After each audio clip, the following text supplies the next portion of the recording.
Eliane do Tutameia. Eleonora. Eleonora, desculpa. Tudo bem. Bom dia, presidente, bom dia a todos. O senhor tem afirmado que, apesar da vitória em outubro, é preciso derrotar o bolsonarismo. O senhor venceu defendendo o aumento real do salário mínimo, o senhor repete isso com muita razão, e a correção da tabela do imposto de renda, isso ainda não aconteceu. O senhor falou agora em angústia. Essa demora em implementar as políticas que o senhor tem anunciado não prejudica o seu capital político, especialmente entre os mais pobres e a classe média, onde o bolsonarismo tem força? Não é necessário um projeto mais amplo e ambicioso para enfrentar as bases sociais do fascismo? Por exemplo, anunciar uma reforma agrária, anunciar um projeto por inteiro. O governo não está perdendo um tempo precioso para neutralizar o fascismo. No início, o senhor falou de tocar o barco. Tocar o barco não é insuficiente nesse momento em que houve uma tentativa de golpe, a Faria Lima está atacando todos os dias. Tocar o barco não é insuficiente? E essa é a minha pergunta. Agora, pegando a deixa da sua fala anterior, o senhor criticou a privatização da Eletrobras, que, inclusive, tem a ver com as americanas, que o senhor citou logo em seguida. O senhor pensa em acabar com essa privatização, em reverter essa privatização da Eletrobras e mesmo de parcelas da Petrobras? Ou vai vigorar uma visão que eu acho que já o senhor teve no início de 2003, de não mexer nisso, como foi o caso da Vale do Rio Doce? Bases do fascismo, o que fazer, e Eletrobras e privatizações feitas. Primeiro, de combater o fascismo. Se fosse fácil você resolver tudo em 30 dias, já teria resolvido. Ou seja, com 30 dias, eu comecei a minha fala falando que com 30 dias ainda tem ministério que não conseguiu montar toda a sua equipe. O que é importante compreender é o seguinte: nós vencemos o Bolsonaro numa eleição muito difícil, porque vocês nunca pararam para fazer conta de quanto dinheiro foi utilizado nessa campanha. Vocês nunca pararam para fazer a conta de quantos bilhões foram gastos do orçamento para garantir a eleição, a garantir essa disputa do Bolsonaro. Eu, com muita humildade, tenho consciência que eu era a única pessoa capaz de ganhar essas eleições do Bolsonaro, porque com o dinheiro que ele jogou, sabe, ele jamais imaginou perder as eleições, jamais imaginou perder as eleições. E eu acho que ele teve uma surpresa de perder, e eu tive uma surpresa de que ele teve muito voto, muito mais do que eu imaginava que ele pudesse ter. Significa que a quantidade de dinheiro que ele colocou na praça valeu a pena para ele. Acontece que, quando você derrota um candidato, você tem os eleitores que votam e depois voltam à normalidade, e você tem os militantes. Os raivosos estão aí na internet, contando mentira do mesmo jeito, atacando do mesmo jeito. Sabe, essa gente nós temos que combater todo santo dia. E não é só o governo, não, são todos os membros da sociedade, homens e mulheres que gostam de democracia, que têm que defender a democracia e mostrar que essa gente está mentindo. Não é um papel do Lula, é um papel de vocês, é um papel nosso.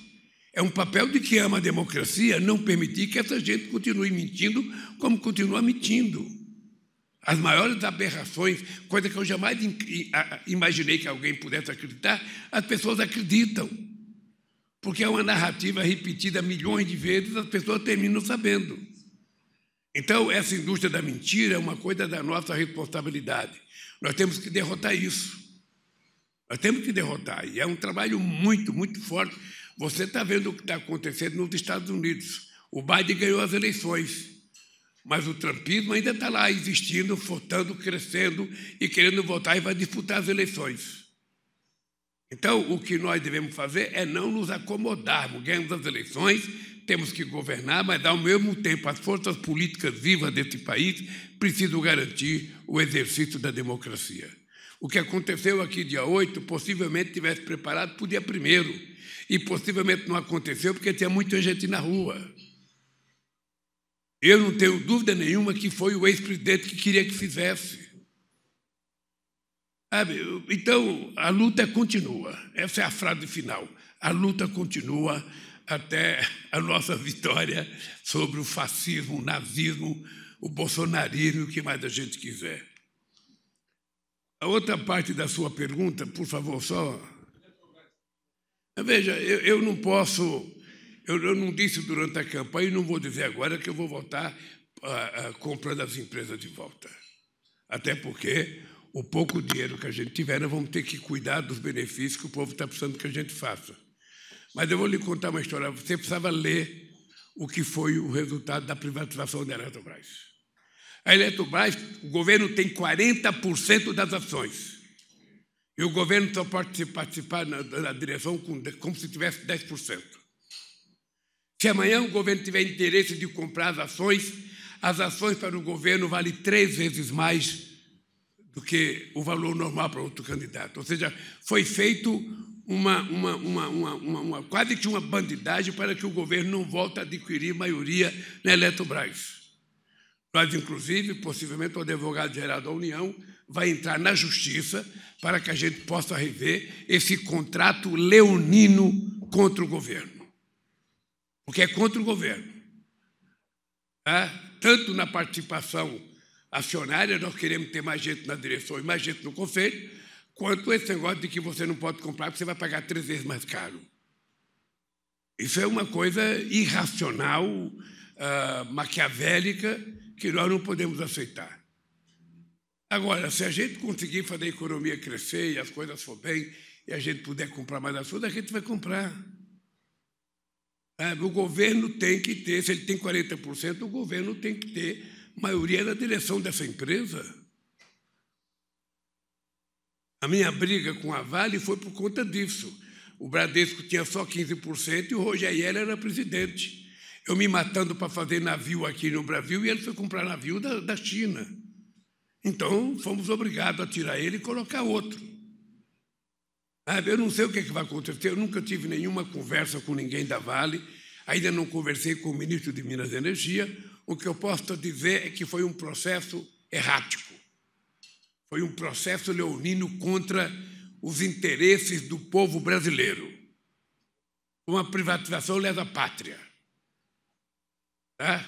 A começar pelo salário dos diretores, a começar pelo salário dos conselheiros e a começar pelo fato de que o governo só tem, 10% de participação, quando ele tem 40% das ações. Então é isso que é uma coisa. Nós temos muita coisa mal feita. Eu te falei do gasoduto, que é uma coisa absurda. A gente ter vendido o desmonte que a Petrobras está sofrendo. Na hora que a gente vira autossuficiente, a gente fica exportando 35% de óleo diesel e fica importando 25% de gasolina, coisa que não tem explicação. O Brasil vende óleo cru e fica exportando derivado, quando, na verdade, o Brasil deveria estar exportando derivados. Era por isso que a gente queria criar 5 refinarias, para que o Brasil aproveitasse o pré-sal e o Brasil passasse a exportar derivados e não comprar, derivados e vender óleo cru. Agora, esse é um processo que não vai fazer parte da minha pauta, Vou juntar dinheiro para comprar de volta. Não. A minha prioridade nesse momento é acabar com a fome nesse país. Eu vou repetir o que eu disse em 2003. É a minha meta principal. Acabar com a fome nesse país, alfabetizar as crianças na idade certa, porque se as crianças não aprenderem a se alfabetizar até a 5ª série, essas crianças dificilmente terão um futuro, na educação grande e, ao mesmo tempo, criar escola de tempo integral. E a terceira coisa é cuidar da saúde. É por isso que eu fui ao Rio de Janeiro. Hoje, a questão do chamado especialista, qualquer pessoa pobre, qualquer trabalhador que vai numa UBS, que vai numa UPA, ele é atendido pelo médico, o médico atende ele e fala: olha, companheiro, você precisa de um oftalmologista. Aí ele não tem oftalmologista. Ele fica 6, 8, 9, 10 meses esperando. Você vai ter que ir no ortopedista, fica 9, 10, 11 meses esperando. Você vai ter que ir num cardiologista, fica 9, 10 meses esperando. Nós precisamos acabar com isso. Nós precisamos dar ao povo pobre o direito de uma consulta real. E é por isso que eu fiquei feliz indo ao Rio de Janeiro ontem inaugurar essa questão da imagem, a questão da odontologia e a questão da oftalmologia. É apenas o início de um processo que vai levar tempo. Vocês estão lembrados, acabaram com os mais médicos. Acabaram com os mais médicos. Sabe, eu quero saber qual é o médico que tem coragem de trabalhar na Luz Yanomamis, ficar uma semana, um mês lá seguido. Nós vamos ter que outra vez abrir uma licitação por mais médicos. Se tiver médico brasileiro, vai para lá, sabe? Que nós, obviamente, que temos que dar preferência para os nossos médicos para ir para lá, mas não tiver os nossos médicos, a gente vai procurar médico em outro lugar para levar, onde as pessoas precisam de médico. O que não pode é, nesse país, as pessoas estarem morrendo por falta de assistência médica.